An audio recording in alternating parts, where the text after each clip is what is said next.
कौन थी वो लड़की जो राहुल और उसके दोस्तों को हर एक जगह दिखाई देती थी, शिमला से लेकर उसके घर तक वापस आने तक, और कैसे राहुल के दोस्तों के एक एक करके मौत के घाट उतरते गए। तो जानने के लिए वीडियो के अंत तक बने रहें। नमस्कार, मैं ऋषि लेकर आया हूँ एक और ऐसी डरावनी सच्ची कहानी जिसे सुनकर मैं भी बहुत ज्यादा डर गया था। आज आप लोगों से भी शेयर करना चाहता हूँ। मैं लिख कर देता हूँ, आप अपने ही घर के टॉयलेट तक में जाने से डरेंगे। ये कहानी आपको इतना सोच में डाल देगी। तो चलिए, डर की दुनिया में आप सभी का स्वागत है। बढ़ते हैं कहानी की तरफ। राहुल जेल की सलाखों के पीछे 4 सालों से कैदी बनकर रह रहा था, लेकिन उसका कसूर क्या था? आज उसकी सुनवाई होनी थी, इसलिए राहुल कोर्ट रूम में 4 हवलदारों के साथ एक पुलिस वाले के साथ जा रहा था। इसी बीच राहुल कुछ सोच रहा था और अपने आप को कोस रहा था कि काश मैंने ऐसा ना किया हुआ था। पर राहुल ऐसा क्या सोच रहा था और वह अपने आप को कोस क्यों रहा था, इसी बारे में आज हम जानेंगे। राहुल जज के सामने खड़ा है। राहुल की तरफ राहुल का बचाव करते हुए वकील जज साहब से कहता है कि जिस दिन यह हादसा हुआ था राहुल वहां नहीं था, परंतु इसके विपरीत दूसरा वकील बार बार जज के सामने यही चिल्ला रहा था कि इन सब कारनामों में, गलत कामों के बीच राहुल का पूरा हाथ है।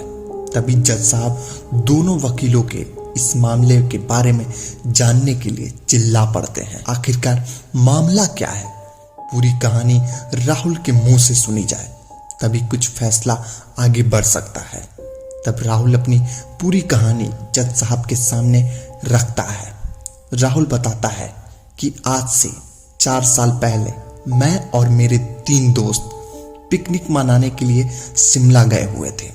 वहां की हरी भरी वादियां मेरे और मेरे दोस्तों को बहुत लुभा रही थी।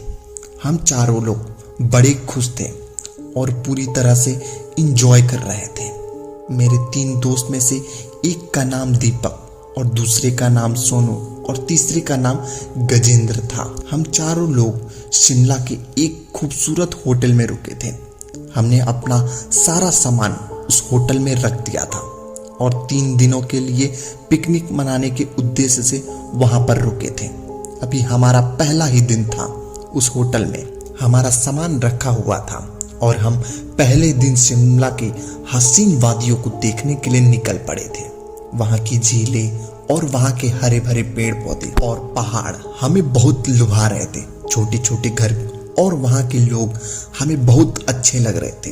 हम लोग घूमते घूमते एक ऐसे घर के पास पहुंचे जहां पर हम अपने आप को रोक नहीं पाए और उस घर में थोड़ी देर के लिए रुक गए। इसी बीच वहां एक बर्फबारी होने लगी। अब तो हम जाने के लिए हमारा इरादा पूरा बिगड़ गया। बर्फबारी काफी देर तक होती रही। तभी मेरी नजर उस घर में काम करने वाली एक लड़की पर, जो बेहद खूबसूरत थी। मैं उस लड़की से एक टक टक घूर कर देख ही रहा था। तब तक दीपक मेरी तरफ देखकर बोलता है कि अबे राहुल, तू उधर क्या देख रहा है? उधर देख, कितनी बर्फबारी हो रही है। ऐसी बर्फबारी हमारे यहाँ नहीं होती है। मैं तो पहली बार ऐसी बर्फबारी गिरते हुए देख रहा हूँ। लेकिन दीपक ने मेरी तरफ देखकर फिर से जवाब दिया, राहुल तुझे क्या हो गया है? तू उधर क्या देख रहा है? आखिर मैं भी तो देखूं कि क्या देख रहा है तू। दीपक भी उस लड़की की तरफ देखने लगा। उधर सोनू और गजेंद्र भी हम दोनों को इस तरफ से देखते हुए चौंक गए थे। खैर, इतने में ही 2 घंटे के अंदर बर्फबारी गिरना बंद हो गई थी।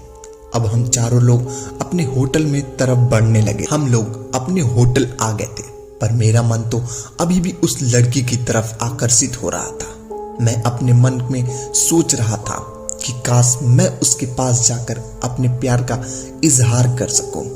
पर मेरे 3 दोस्त के दिमाग में क्या चल रहा था, इसके बारे में मुझे कोई खबर नहीं थी। दूसरी रात हम अब अपने होटल में खाना खाकर सोने चले गए। तकरीबन रात की 1 बजा होगा। मैं गहरी नींद में सो रहा था।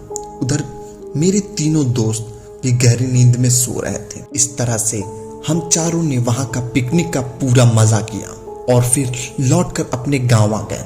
लेकिन असली कहानी तो अब शुरू होती है। मेरा मन शिमला के में वापस आने का नहीं था।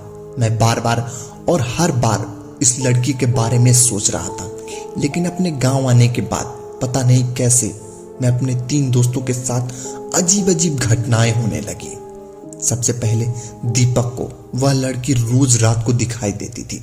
एक दिन दीपक कहीं जा रहा था, तभी अचानक ऐसा लगा कि पीछे से गजेंद्र ने उसे आवाज दी है। वह जैसे ही पीछे पलट कर देखता है, उसे पीछे से कोई नजर नहीं आता है। दीपक ने मुझे बताया कि वह लड़की रोज मेरे सपने में आती है, जिसे मैं देखता हूँ कि उस लड़की को 6 हिस्सों में काटा गया है, जिसमें से 2 हाथ अलग है, गर्दन अलग है, 2 पैर अलग है। परंतु दीपक के बताने का तरीका ऐसा लग रहा था कि जैसे कुछ छुपा रहा है। दीपक बहुत डरा डरा सा रहने लगा था, लेकिन वह क्या छुपा रहा था यह मुझे भी नहीं पता चला। दूसरे ही दिन मुझे पता चला कि दीपक की पंखे से लटक कर मौत हो गई है। मैं इस बात को अनजान था। आखिरकार दीपक को वह लड़की इस तरह से दिखाई क्यों दे पड़ रही थी। दीपक को मरे हुए 1 हफ्ता नहीं हुआ था कि मेरे दूसरे दोस्त गजेंद्र के ऊपर भी ऐसी ही घटना घटित होने लगी। गजेंद्र ने देखा कि उसके घर के सामने एक चिता चल रही है और उसे चिता से लपटे बहुत ऊंची ऊंची उठ रही थी। गजेंद्र यह देखकर चौंक जाता है। वह तुरंत ही चिता की तरफ भागता है, लेकिन बहुत देर हो चुकी होती है। वह तुरंत मुझे फोन करता है। मैं उसके घर जाता हूँ तो देखता हूँ कि वहां पर तो कुछ भी नहीं है।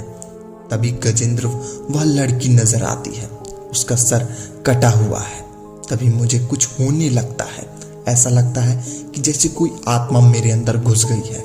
मैं पास में पड़े कुल्हाड़ी से उठाता हूँ और गजेंद्र के 6 टुकड़े कर देता हूँ। पर मेरी समझ में यह नहीं आ रहा था कि आखिरकार हम लोगों के साथ ऐसा क्यों हो रहा था। मुझे इस तरह से करता हुआ देख वहां पर भीड़ इकट्ठा हो जाती है। मैं तुरंत वहां से भाग जाता हूँ। मेरे हाथ खूनी खून हाथ रंगे हुए थे। मुझे खुद पर समझ नहीं आ रहा था कि मेरे अंदर अचानक इतना बदलाव कैसे आ गया। ऐसा लग रहा मानो जैसे कि कोई आत्मा मेरे अंदर घुस गई हो और मुझे यह सब करवा रही हो। तभी वहां से पुलिस आ जाती है और वह छानबीन करने लगती है, लेकिन मैं उनकी पहुंच से बहुत दूर जा चुका था।